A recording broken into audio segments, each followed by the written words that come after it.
BJP ಸಮಾವೇಶದಲ್ಲಿ ಅಬ್ಬರಿಸಿದ ಶ್ರೀರಾಮುಲು.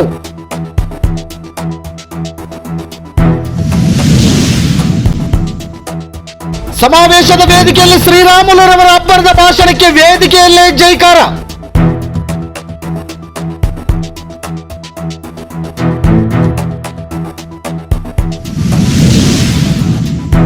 ಮುಂಬರುವ 2028ರ ಸಾರ್ವತ್ರಿಕ ಚುನಾವಣೆಯಲ್ಲಿ ಫಿನಿಕ್ಸ್ನಂತೆ ಎದ್ದು ಅಧಿಕಾರಕ್ಕೆ ಬರುವೆ. ಶ್ರೀರಾಮುಲು ಖಡಕ್ ಮಾತಿಗೆ ಭೋರ್ಗರದ ವೇದಿಕೆ.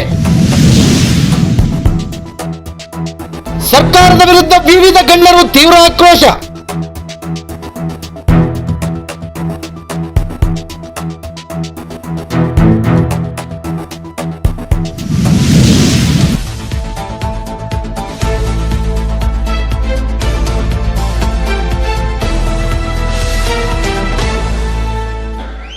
ಆರು ಬಾರಿ ಎಂಎಲ್ಎ ಆಗಿದೆ, ಒಂದು ಬಾರಿ ಎಂಪಿ ಆಗಿದೆ, 4 ಬಾರಿ ಮಂತ್ರಿ ಆಗಿದೆ, ಅವ್ರ ಕೂಡ 2 ಬಾರಿ ಶಾಸಕರಾದ ಮಂತ್ರಿಗಳಾಗಿದೆ, ಅನೇಕ ಮಂತ್ರಿಗಳಾಗಿದ್ವಿ.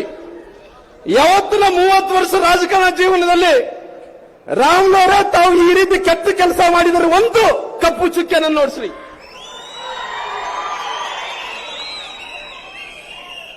ಆದ್ರೆ ಅವರು ಮಾಡಿದಂತ ನಾರಾ ಭರತ್ ರೆಡ್ಡಿ ಅವರು ಬಂದು ಅವ್ರ ಮಾತುಗಳು ನೋಡ್ರಿ. ಲಂಡನ್ ಅಲ್ಲಿ ಓದಿನಿ ಅಂತಾನ, ನಾನು ಶ್ರೀಮಂತ ಅಂತಾನ, ನಮ್ಗೇನು ಕಡಿಮಿಲ್ಲ ಅಂತಾನ, ಏನು ಬಾಯಿ ಬಂದಾಗ ಮಾತಾಡ್ತಾನ. ಸ್ವಾಮಿ ಎಲ್ಲಿ ಹೋದ್ರೆ ಏನು, ಎಲ್ಲಿ ಎಷ್ಟು ದೊಡ್ಡ ಶ್ರೀಮಂತ ಆದ್ರೆ ನೀನು? ಸ್ವಾಮಿ ಎಲ್ಲಿ ಓದಿದ್ದು ಮುಖ್ಯ ಅಲ್ಲ, ನಿನ್ನಟ್ಟು ಎಷ್ಟು ದೊಡ್ಡ ಶ್ರೀಮಂತ ಅನ್ನೋದು ಮುಖ್ಯ ಅಲ್ಲ. ನಮ್ಮ ಇಂದಿರಾನಗರದಲ್ಲಿ APMC ಬಡವರ ಮಕ್ಕಳಿಗೆ ಯಾವ ರೀತಿ ಸಂಸ್ಕಾರ ಇದೆಯೋ ಆ ಸಂಸ್ಕಾರವನ್ನು ಕಲಿಯಂತ ಕೆಲಸ ಆಗಬೇಕು. ಯಾಕಂದ್ರೆ ಇವತ್ತು 1ನೇ ತಾರೀಕಿಗೆ ನಾವು 2026ಕ್ಕೆ ಕಾಲಿಡ್ತಾ ಇದ್ದೀವಿ. ಆ 2026ಕ್ಕೆ ಕಾಲಿಡುವಂತ ಸಂದರ್ಭದಲ್ಲಿ, ಹೊಸ ವರ್ಷಕ್ಕೆ ಪ್ರವೇಶ ಮಾಡುವಂತ ಸಂದರ್ಭದಲ್ಲಿ ಎಲ್ಲರಿಗೂ ಖುಷಿಯಿಂದ 2025ನೇ 26ನೇ ಇಶ್ಯೂಗೆ ಬರಮಾಡ್ಕೊಂತ ಇದೀವಿ. ಆದ್ರೆ ನಾರಾ ಭರತ್ ರೆಡ್ಡಿ ಅವರು ಜನಾರ್ದನ್ ರೆಡ್ಡಿ ಮನೆಗೆ ಹೋಗಿ ಗುಂಡಾರ್ಸಂತ ಕೆಲಸ ಮಾಡ್ತಾ ಇದಾರ. ಇವತ್ತು ನಾನು ಕೇಳ್ತಾ ಇದೀನಿ, ಇವತ್ತು ಜನಾರ್ದನ್ ರೆಡ್ಡಿ ಅವರ ಮನೆಯೇ ನಿಮಗೆ ಬ್ಯಾನರ್ ಕಟ್ಟಕ್ಕೆ ಬೇಕಾಗಿತ್ತ? ಬೇರೆ ಎಲ್ಲಿ ಸ್ಥಳ ಇದ್ದಿಲ್ಲನಾ? ಏನ್ ಇವತ್ತಂದ್ರೆ ಜನಾರ್ದನ್ ರೆಡ್ಡಿ ಅವರ ಮನೆಗೆ ಹೋಗ್ಬೇಕು, ಬ್ಯಾನರ್ ಕಟ್ಟ ವಿಚಾರದಲ್ಲಿ ಜಗಳ ಪ್ರಾರಂಭ ಮಾಡಬೇಕು, ಅದರ ದೊಡ್ಡದು ಮಾಡಬೇಕು. ದೊಡ್ಡದು ಮಾಡಿದ ನಂತರ ಅವ್ರ ಮನೆಗೆ ನುಗ್ಗಿ ಏನೋ ಮಾಡಿ ಅನಾಹುತ ಮಾಡಿ ನಾವು ಇಡೀ ಕರ್ನಾಟಕ ರಾಜ್ಯಕ್ಕೆ ಹೆಸರು ತಂದ್ಕೋಬೇಕಂದೇಳಿ ಹೋಗಿ ಬೊಕ್ಕ ಬಾರ್ಲಿ ಬಿದ್ದಿದ್ದಾರ.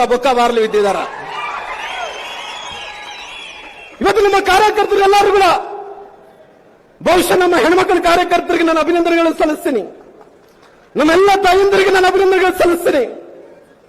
ಯಾಕಂದ್ರೆ ಅವತ್ತಿನ ಸಂದರ್ಭದಲ್ಲಿ 7-7.5 ಪಾಸ್ ಈ ಗಲಭೆ ಆದಂತ ಟೈಮಲ್ಲಿ ಅವತ್ತು ಯಾರಿಲ್ಲ.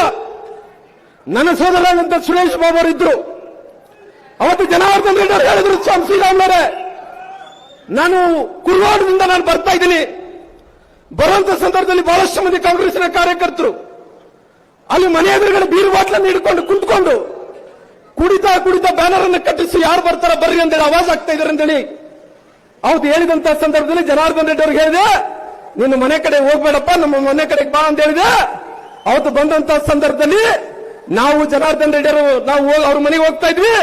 ಹೋಗಂತ ಸಂದರ್ಭದಲ್ಲಿ ಆ ಸತೀಶ್ ರೆಡ್ಡಿ ಅವರು ಅಂಗರಕ್ಷಕರು ಜನಾರ್ದನ್ ರೆಡ್ಡಿ ಅವರ ಮೇಲೆ ಮುಗುಬೀಳಂತ ಕೆಲಸ ಮಾಡಿದ್ರು. ಅವತ್ತು ಅನಾಹುತ ತಪ್ಪಿದೆ ಅಂದ್ರೆಗಿನ ನಿಮ್ಮೆಲ್ಲರ ಆಶೀರ್ವಾದದಿಂದಲೇ ಜನಾರ್ದನ್ ರೆಡ್ಡಿಗೆ ಅನಾಹುತ ಆಗ್ಬೇಕಾಯ್ತನೋ ಆ ಅನಾಹುತ ತಪ್ಪಂತ ಕೆಲಸ ಆಗಿದೆ ಇವತ್ತು.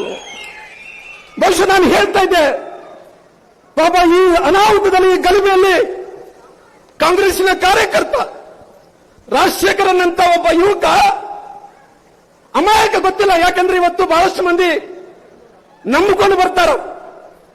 ಈ ನಂಬಿಕೊಂಡು ಬರುವಂತ ಸಂದರ್ಭದಲ್ಲಿ ಒಬ್ಬ ರಾಜಶೇಖರನ್ ಅಂತ ಒಬ್ಬ ಅಮಾಯಕ ಆ ಗುಂಡಾಟಿನಿಂದ ಆ ಕಾಂಗ್ರೆಸ್ಸಿನ ಅಂಗರಕ್ಷಕರು ಮತ್ತು ನಾರಾ ಭರತ್ ರೆಡ್ಡಿ ಅವರ ಕೈಯಲ್ಲೇ ಆ ಗುಂಡ ಹಾರಿ ಒಬ್ಬ ರಾಜಶೇಖರನ್ ಅಂತ ಯುವಕ ಸತ್ತೋದ.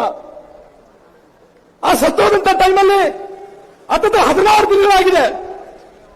ನಾವು ಅವ್ರ ತಾಯಿ ರಾಜಶೇಖರ್ ಅವ್ರ ಮನೆಗೆ ಹೋಗ್ಬೇಕಂತ ಅಂದ್ಕೊಂತಿದ್ದೀವಿ. ನಮ್ಮೆಲ್ಲರಿಗೆ ಭಯ. ಆ ತಾಯಿ ಮಗನನ್ನು ಕಳ್ಕೊಂಡು ಕಣ್ಣೀರಾಗ್ತಾ ಇದ್ದಾಳ. ಆ ತಾಯಿ ತಪ್ಪು ತಿಳ್ಕೊಂಬೋದೇನೋ. ಅವ್ರು ನಾರಾ ಭರತ್ ರೆಡ್ಡಿ ನೋಡ್ರಿ ಸತ್ಯ ಹರಿಶ್ಚಂದ್ರ ತರ ನಾವು ಗುಂಡ ಹಾರಿಸಿಲ್ಲ, ಜನಾರ್ದನ್ ರೆಡ್ಡಿ ಅವರ ಗುಂಡ ಹಾರಿಸಿದ ಅಂತಾರ. ಪೊಲೀಸರ ಐದು ಮೇಡಮ್ ಹೇಳ್ತಾ ಇದೀವಿ, ನಾವು ಆಂಟಿಸಿಪೇಟರಿ ಬೇಲ್ ತಗೊಳ್ಳಲ್ಲ. ನಮ್ಮಿಂದ ಗುಂಡ ಹಾರಿದ ರಾಜಶೇಖರ್ ಸತ್ತೋಗಿನಂದ್ರಿಗಿನ ನಾವು ನೇರವಾಗಿ ಪೊಲೀಸ್ ಸ್ಟೇಷನ್ ಬರ್ತೀವಿ, ತಮಗೆ ಸರೆಂಡರ್ ಆಗ್ತೀವಿ, ತಾವು ಜೈಲಿಗೆ ಹಾಕ್ರಿ ಅಂತ ಮಾತನ್ನ ಹೇಳಿದ್ವಿ. ಆ ತಾಯಿ ನಾವೆಲ್ಲ ಜನಾರ್ದನ್ ರೆಡ್ಡಿ ಅವರು ಎಲ್ಲ ತುಣುಕುಗಳನ್ನು ವಿಡಿಯೋಗಳನ್ನು ನೋಡಿಸಿದ ನಂತರ ಇವತ್ತು ಆ ತಾಯಿಗೆ ಮನವರಿಕೆ ಆಗಿದೆ.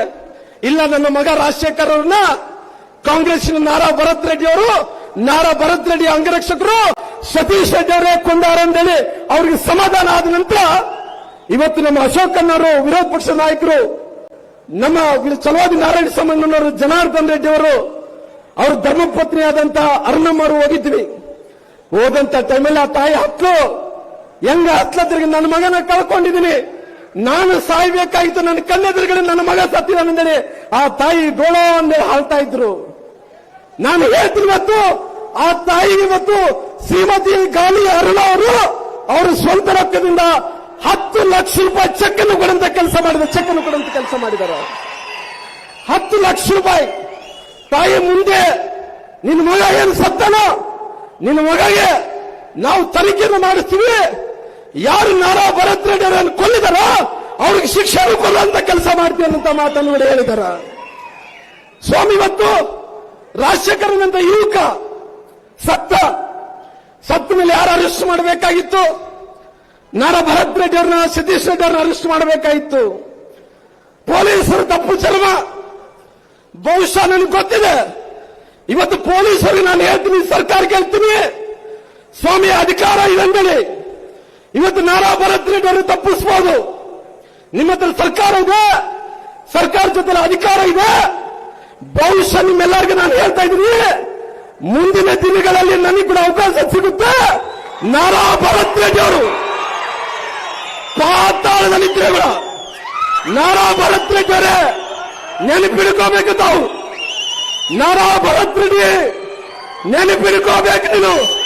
ನೀನು ಪಾತಾಳದಲ್ಲಿ ಬಚ್ಚಿಕೊಂಡಿದ್ರು ಕೂಡ, ನೀನು ಪಾತಾಳದಲ್ಲಿ ಬಚ್ಚಿಕೊಂಡಿದ್ರು ಕೂಡ, ನಿನ್ನ ಹುಡುಕಿಡ್ಕೊಂಡ್ಬರ್ತೀನಿ ಅಂತಿರ್ಲಿ. ಇದು ನನ್ನ ಸವಾಲು. ಇದು ಭಾರತೀಯ ಜನತಾ ಪಾರ್ಟಿಯ ಒಬ್ಬೊಬ್ಬ ಕಾರ್ಯಕರ್ತರ ಸವಾಲಿದು, ಒಬ್ಬೊಬ್ಬ ಕಾರ್ಯಕರ್ತರ ಸವಾಲು. ನಾರಾ ಭರತ್ ರೆಡ್ಡಿ ಇವತ್ತು ಅಧಿಕಾರ ಇದೆ ಅಂದೇಳಿ, ಪೊಲೀಸ್ ದರ್ಪ ಇದೆ ಅಂದೇಳಿ ಇವತ್ತು ತಾವೇನು ತಪ್ಪಿಸ್ಕೊಂತ ಇದ್ರು. 2028ರಿಗೆ ಸೂರ್ಯಚಂದ್ರ ಎಷ್ಟು ಸತ್ಯನೋ ಭಾರತೀಯ ಜನತಾ ಪಾರ್ಟಿ ಸರ್ಕಾರ ಬರುವಷ್ಟು ಸತ್ಯ ಆಗಿದೆ. ಅವತ್ತಿನ ಸಂದರ್ಭದಲ್ಲಿ ಎಲ್ಲಿ ತಪ್ಪಿಸ್ಕೊಂತಿಗೆ ನಾನು ನೋಡ್ತೀನಿ. ಸ್ವಾಮಿ ನನ್ನ ಸೋದರಾದಂತ ಶಿವನಗೌಡರ ನಾಯಕರಿಗೆ ನಾನು ಸ್ವಾಗತವನ್ನು ಕೂಡ ಕೋರ್ತೀನಿ. ಸ್ವಾಮಿ, ಅವತ್ತು ನೋಡ್ತೀನಿ ನಿನ್ನ ಯಾರು ರಕ್ಷಣೆ ಮಾಡ್ತಾರಂದೇಳಿ, ನಾನು ನೋಡ್ತೀನಿ. ಬಹುಶಃ ರಾಜಶೇಖರ್ ಸತ್ತಿದ್ದಕ್ಕೋಸ್ಕರವಾಗಿ ಪೊಲೀಸರಿಗೆ ಕೈ ಆಗಲ್ಲನ ನಿಮ್ಗೆ ನಾರಾ ಭರತ್ ರೆಡ್ಡಿ ಅರೆಸ್ಟ್ ಮಾಡಕ್ಕೆ? ಏನ್ ಮಾಡ್ತಾ ಇದ್ರಿ ತಾವು? ಕಾನೂನನ್ನು ರಕ್ಷಣೆ ಮಾಡಂತ ತಾವು ಕಾನೂನನ್ನೇ ಗಾಳಿ ಕೊಡುವಂತ ಕೆಲಸ ಮಾಡ್ತಾ ಇದ್ರಿ. ಬಹುಶಃ ರಾಜಶೇಖರ್ ಸತ್ತ ಅಮಾಯಕ, ಅವನ್ನ ನೀವು ಅರೆಸ್ಟ್ ಮಾಡಕ್ಕಾಗಲಿಲ್ಲ. ಆ ಗುಂಡಿನ ದಾಳಿನಲ್ಲಿ ಶ್ರೀರಾಮುಲು ಜನಾರ್ದನ್ ರೆಡ್ಡಿ ಸತ್ತಿದ್ರು ಕೂಡ ಇದೇ ಪರಿಸ್ಥಿತಿಯಲ್ಲಿ ನೋಡ್ತಾ ಇದ್ವಿ ನಾವು. ಯಾರು ಜವಾಬ್ದಾರಿ? ನಾರಾ ಭರತ್ ರೆಡ್ಡಿ ಅವರು ಇವತ್ತು ಅವ್ರು ಏನ್ ಬೇಕಾದ್ರೆ ಮಾಡ್ಬೋದಂತ ತಿಳ್ಕೊಂಡನ. ಬಹುಶಃ ಮುಂದಿನ ದಿನಗಳಲ್ಲಿ ಇವತ್ತು ಆದಂತ ಘಟನೆ ಏನಿದೆನೋ ಬಹುಶಃ ನಿಮಗೆ ಸರ್ಕಾರ ರಕ್ಷಣೆ ಮಾಡಬಹುದು, ಅಧಿಕಾರಿಗಳು ಸರ್ಕಾರ ತಪ್ಪಿಸಬಹುದು. ನಾಳೆ ಚುನಾವಣೆಯಲ್ಲಿ ಜನರಿಂದ ತಪ್ಪಿಸ್ಕೊಳ್ಳಕ್ಕೆ ಸಾಧ್ಯ ಇಲ್ಲ ಅಂತ ಮಾತನ್ನ ಹೇಳ್ತೀನಿ. ಜನರಿಂದ ತಪ್ಪಿಸ್ಕೊಳ್ಳಕ್ಕೆ ಸಾಧ್ಯ ಇಲ್ಲ. ನೀವೇನು ಮಾಡ್ತಾ ಇದ್ದೀರಿ? ಇವತ್ತು ಏನಾಗ್ತದೆ 2.5 ವರ್ಷಗಳಿಂದ? ಇವತ್ತು ಇಡೀ ಕರ್ನಾಟಕ ರಾಜ್ಯದಲ್ಲಿ, ನಮ್ಮ ಕಲ್ಯಾಣ ಕರ್ನಾಟಕ ಭಾಗದಲ್ಲಿ, ನಮ್ಮ ಬಳ್ಳಾರಿ ವಿಜಯನಗರ ಜಿಲ್ಲೆಯಲ್ಲಿ ಏನಾಗ್ತಾ ಇದೆ? ಇವತ್ತು ನಮ್ಮ ಬಳ್ಳಾರಿ ಜಿಲ್ಲೆಯಲ್ಲಿ ಎಷ್ಟು ಅನಾಹುತ ಆಗ್ತಾ ಇದೆ ಅಂದ್ರೆ, ಡ್ರಗ್ಸ್ ಮಾರಾಟ ಆಗ್ತಾ ಇದೆ, ಮಾದಕ ವಸ್ತುಗಳು ಮಾರಾಟ ಆಗ್ತಾ ಇದಾವ. ಮಾದಕ ವಸ್ತುಗಳು ಫೋನ್ ಮಾಡಿದ್ರೆ ಸಾಕು, ಲೊಕೇಶನ್ ಕಳಿಸ್ತಾರ, 1 ಕೆಜಿ ಬೇಕಾ, 2 ಕೆಜಿ ಬೇಕಾ, 3 ಕೆಜಿ ಬೇಕಾ ಅಂತೇಳಿ ಇವತ್ತು ಮಾದಕ ವಸ್ತುಗಳು ಬೀದಿಯಲ್ಲಿ ಇಟ್ಕೊಂಡು ಪಾನ್ ಶಾಪ್ಗಳಲ್ಲಿ ಮಾರಾಟ ಮಾಡ್ತಾ ಇದಾರ.